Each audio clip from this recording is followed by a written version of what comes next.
இரு நபர்களின் வயதுகளின் விகிதம் 1:3. இரு நபர்களின் வயதின் விகிதம் 1:3. வயதுகளின் பெருக்கற் பலன் 48 எனில் அவர்களின் வயதுகளின் வித்தியாசம் என்ன? ஓகே, என்ன சொல்றாங்க? வயதுகளை பெருக்கினா எவ்வளவு வருமா? 48 வருமா? அப்ப என்ன பண்ணலாம்? வயதுகளை பெருக்கலாமா? என்ன வயது?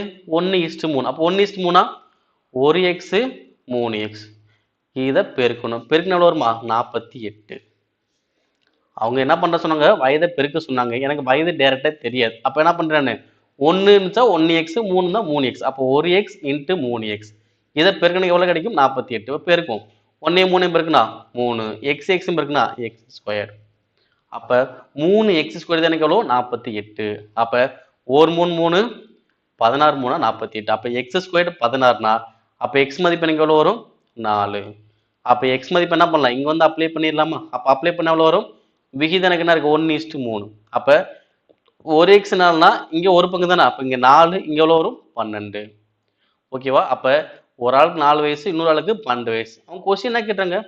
வித்தியாசம் கேட்கறாங்க. வித்தியாசம் என்ன அர்த்தம்? ரெண்டையுமே கழிக்கணும், அவ்வளவுதான். அதாவது பெரிய நம்பர் சின்ன நம்பரை கழிக்கணும். அப்ப 4க்கும் 12க்கும் உள்ள வித்தியாசம் எவ்வளவு வரும்? 8. ஆன்சர் இது ஆப்ஷன் சி. ஓகே, இல்லைன்னா சார் -8 தானே சார் வரும் அப்படின்னு நினைக்காதீங்க. வித்தியாசம் அப்படின்னாலே பெரிய நம்பர் சின்ன நம்பர் கழிக்கணும், அவ்வளவுதான். இன்னொன்னு வயதுகள் அப்படின்னாலே பிளஸ் மதிப்பாக தான் இருக்கும். ஓகே, வயதுகள்னாலே பிளஸ் மதிப்பில் தான் வரும், மைனஸிங் வரவே கூடாது. ஓகேங்களா? ஆன்சர் எவ்வளோ? 8. அப்ப என்ன சொன்னோம்? வயதுகளை பெருக்க சொன்னாங்க. நம்மளும் வயதுகளை பெருக்கணும். என்ன பண்ணோம்? எக்ஸ்ன்னு வச்சுட்டு பெருக்கணும். 1x 3x பெருக்குனா 3x². இப்போ 3x² தான் 48. அப்போ 1x எவ்வளவு வருது? 4.